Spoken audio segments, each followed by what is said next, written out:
श्रीकृष्णाय परब्रह्मणे नमः। श्रीमद्भगवद्गीता ध्यानश्लोकाः।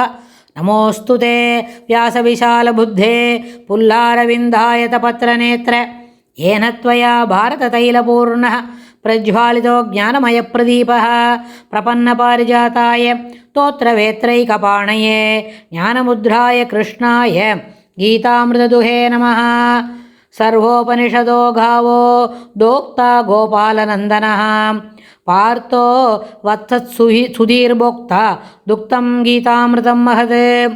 वसुदेवसुतं देवं कंसचाणूरमर्दनं देवकी परमानन्दं कृष्णं वन्दे जगद्गुरुम्। அடுத்தது விபூதி யோகம் 10வது அத்தியாயத்தில் 25வது ஸ்லோகம். மகர்ஷீணாம் பிருகுரகம் गिरामस्म्येकमक्षरं यज्ञानां जपयज्ञोऽस्मि स्थावराणां हिमालयः। महर्षीणां बृहुरहं गिरामस्म्येकमक्षरं यज्ञानां जपयज्ञोऽस्मि स्थावराणां हिमालयः. இந்த ஸ்லோகத்தில் பெருமாள் என்ன சொல்கிறார்? மகர்ஷீணாம் பிருகுஹு அகம், மகர்ஷிகளுக்குள் பிருகு மகர்ஷியாக இருக்கிறேன். கிராம் என்று சொன்னால் வார்த்தைகள்னு சொல்கிறோன்னா அது ஓர் எழுத்து வார்த்தை, 2 எழுத்துது, 3 எழுத்து உள்ளது, அப்படின்லாம் நிறைய பெரிய பெரிய வார்த்தையெல்லாம் இருக்குது இல்லையா? அதுபோல் ஏகமக்ஷரம் ஓரெழுத்து வடிவான ஓங்காரமாகவும் இருக்கிறேன். யஜ்ஞானாம் யஜ்ஞம் சொன்னால் அதில் நிறைய வகை இருக்குது. அப்படின்னா அதுபோல் யஜ்ஞத்தில் நம்ம பலனை உத்தேசித்து ஒன்று பண்ணுறோம், பலன் இல்லை பொதுப்படியாக லோகக்ஷேமத்துக்காக ஒன்று பண்ணுறோம். லோகக்ஷேமத்துக்காகன்னு சொன்னால் கூட அதுலேயும் ஒரு பலன் எதிர்பார்க்குறோம். ஆனால் பலன் எதிர்பார்த்து போகும்போது தனி மனுஷனுக்கு இது வேணும் அது வேணும் இப்படிலாம் இருக்கணும் அப்படின்னு நினச்சிட்டு நிறைய யோகம் அதெல்லாம் கேட்டு அந்த யாகத்தெல்லாம் பண்ணுறோம். அப்படின்னு சொன்னால் கூட அதுபோல் யாகங்கள் எவ்வளோ இருந்தாலும் யஜ்ஞானாம் யஜ்ஞங்களில் ஜபயஜ்ஞமாகும். அதாவது ஜபம் பண்ணணும், நிறைய மந்திர உச்சாடனம் சொல்லி மந்திர ஆவர்த்தி பண்ணுற மாதிரி இருக்கிற அதுபோல் யஜ்ஞமாக இருக்கிறேன். அப்புறம் ஸ்தாவராணாம்னு சொன்னால் அசையும் பொருள் அசையா பொருள் அப்படின்னு நம்ம இந்த உலகத்தில் இப்படி இருக்குது. அசையும் பொருள் என்ன? இந்த இடத்துலேருந்து அந்த இடத்துக்கு போகும், அங்கே இருக்கும், இல்லைன்னா அங்கேருந்து கொஞ்சம் நாள் கழிச்சு இங்கே வரும். அங்கே ஒரு சீதோஷண நிலை மாறி போச்சுன்னா அங்கேருந்து வேறு இடத்துக்கு போகும். அந்த பறக்கிற பறவைகள்லாம் அப்படி தான் பண்ணுறது இல்லையா? ஒரு இடத்துக்கும் மாறி இடம் போகிறது, சமயத்துக்கு தகுந்த மாதிரி ஒரு இடத்துக்கு போய் ஒரு இடத்துல இருந்துட்டு வருது. ஆனால் ஸ்தாவராணம் அசையாத பொருள்கள் இருக்குது, அதெல்லாம் எங்கே போகும்?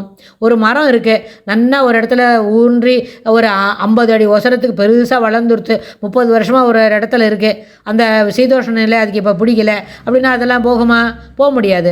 அதுபோல தான் மலையும் அதுக்கு ஒரு இடத்துல வளர்ந்துருத்து நல்லா இருப்பிடம் இது என்ன உறுதியாக பிடிச்சுன்னு கொடுத்து அப்படின்னா அதுவும் அங்கே எங்கேயும் போகாது. அது மாதிரி அசையாத பொருள்களாம் இருக்கிற இடத்துல ஸ்தாவராணாம் ஹிமாலய, நம்ம தாய் திருநாட்டில் இருக்கே பாரத திருநாட்டோட வடக்கு எல்லையாக இருக்குது பாருங்கோ, அந்த ஸ்தாவராணம் அந்த ஹிமாலயம் பர்வதம் அது பெருமாள் தானே அதுவாகவே இருக்கிறேன் அப்படின்னு சொல்கிறார். அப்போ நம்ம அந்த மலைண்டை எங்கே அங்கே எப்படி பொல்யூட் பண்ணாமல் இருக்கணும், சிறப்பாக இருக்கணும். இப்போ தான் சமுத்திரத்தை சிறப்பாக வச்சுக்கணும்னு சொன்னோம். அதுபோல் மலையும் நம்ம சிறப்பாக அதை கொண்டாடி வளர்த்திட்டு வர்த்திப்பிக்கணும், மேலும் மேலும் வளர்க்கணும் அப்படின்னு. அதனால தான் நம்ம பெரியவாள்லாம் சொல்லுவா, இயற்கையிண்டே நம்ம தவறாக நடந்தக்கூடாது, இயற்கையிண்ட பவ்யமாகவும் என்ன பணிந்தும் போக வேண்டும் சொல்கிறதுக்கு என்ன. இப்போ நாமெல்லாம் புது மாடல் கருத்து வந்துடுத்துன்னு வேறு வாயில் வேறு யோசனைகளை சொல்கிறோம். ஆனால் உண்மையில் பெரியவா சொல்கிறத கேட்கணும்.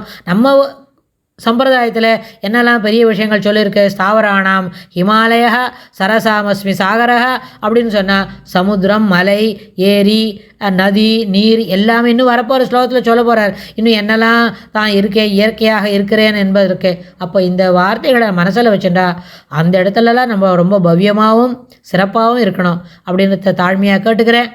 அடுத்த ஸ்லோகத்தில் தன்னை பற்றி இன்னும் என்னெல்லாம் சொல்கிறார் பெருமாள்னு நமக்கு விரிவாக பார்க்கலாம். श्रीकृष्णाय तुभ्यं नमः.